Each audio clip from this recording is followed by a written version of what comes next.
Modi sir ने मानहानि वाला मामला तो आपको याद ही होगा। नमस्कार, मैं हूं अंजलि राठौर। एक बार फिर आप सभी के लिए एक बड़ी अपडेट, बड़ी खबर लेकर मैं हाजिर हुई हूं।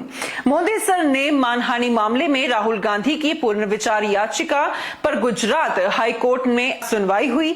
इस मामले में राहुल गांधी की ओर से सीनियर एडवोकेट अभिषेक मनु सिंघवी ने अपनी दलीलें रखी। सिंघवी की दलीलें सुनने के बाद जस्टिस हेमंत प्रचक ने कहा कि अब शिकायतकर्ता को अपना पक्ष रख लेने दीजिए, 2 मई को इस मामले का निपटारा भी कर देंगे। बीते 23 मार्च को सूरत की अदालत ने राहुल गांधी को धारा 500 के तहत 2 साल की सजा सुनाई थी। हालांकि कोर्ट से उन्हें तुरंत जमानत भी मिल गई थी। इससे पहले 20 अप्रैल को हुई सुनवाई में सूरत की सेशन कोर्ट ने आपराधिक मानहानि के मामले में राहुल गांधी की सजा पर रोक लगाने से इनकार कर दिया था।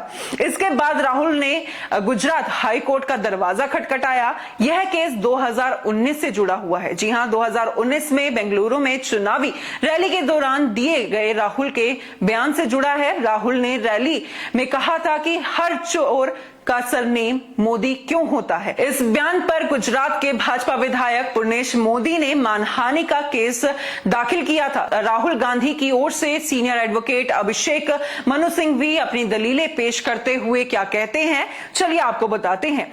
गुजरात हाई कोर्ट में राहुल के केस की सुनवाई जारी है। राहुल गांधी की तरफ से पेश वकील अभिषेक मनु सिंघवी ने कहा, हम फैसले पर रोक लगाने की मांग कर रहे हैं। यह कोई गंभीर अपराध नहीं है जिसे माफ नहीं किया जा सकता है। हम दोषी सिद्ध पर रोक लगाने की मांग कर रहे हैं। गैर पहचान वाले मामले में ऐसी शिकायत दर्ज नहीं की जा सकती है। उन्होंने नवजोत सिंह सिद्धू का उदाहरण देते हुए कहा कि जब नवजोत सिंह सिद्धू को सजा पर स्टे मिल सकती है तो राहुल गांधी को क्यों नहीं। सिंघवी ने यह भी दलील दी कि ऐसे मामलों में दोष सिद्ध होने पर सजा 3 से 6 महीने की हो सकती है, लेकिन 1 से 2 साल की सजा नहीं हो सकती है। पहले अपराध में 2 साल की सजा बिल्कुल भी सही नहीं है। अगर सजा पर रोक नहीं लगाई गई तो याचिकाकर्ता का राजनीतिक करियर खत्म हो सकता है।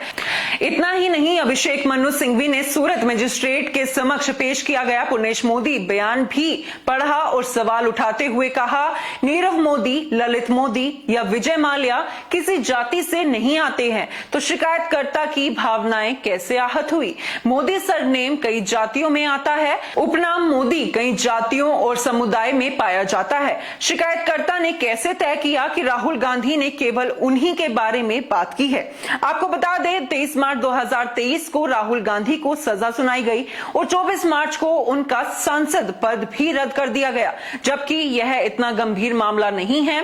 अन्य मामलों में सजा के बाद भी डिस्क्वालिफाइड नहीं किया जाता। राहुल गांधी के अयोग्य घोषित किए जाने के बाद वे अपने निर्वाचन क्षेत्र के मुद्दे नहीं उठा सकते हैं जो उनके निर्वाचन क्षेत्र के साथ अन्याय है। उन्होंने आगे कहा कि एक लोक सेवक या एक सांसद के मामले में इसके उस व्यक्ति और निर्वाचन क्षेत्र के लिए भी ऐसे बहुत गंभीर परिणाम होते हैं जिन्हें बाद में बदला नहीं जा सकता है। साथ ही इसके फिर से चुनाव को लेकर भी कठोर परिणाम होते हैं।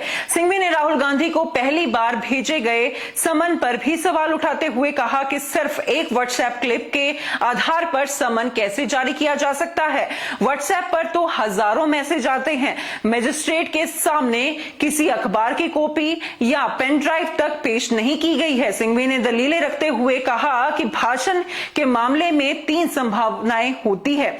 मैंने खुद भाषण सुना है, मैं वहां था इसलिए शिकायत दर्ज करता हूं। दूसरा, यह हो सकता है कि एक रिपोर्टर इसमें शामिल हो और एक कहानी दर्ज करे, वह गवाही दे सकता है, या फिर कोई अन्य व्यक्ति जो कार्यक्रम में शामिल हुआ हो वह उस भाषण को प्रमाणित कर सकता है। लेकिन इस मामले में मौजूद गवाहों में से कोई भी उपरोक्त 3 श्रेणियों में से नहीं है। तो ये थी एक बड़ी अपडेट। मैं आप सभी से जानना चाहूंगी, जो दलीलें यहां पर रखी गई है उसको आप कितना सही मानते हैं। आप अपने विचार नीचे कमेंट बॉक्स में लिखकर हम तक जरूर पहुंचा सकते हैं। आगे भी देश और दुनिया से जुड़े हुए हर छोटे से बड़े मुद्दे, हर छोटी से बड़ी अपडेट आप सभी के लिए ऐसे ही लेकर आते रहेंगे। धन्यवाद।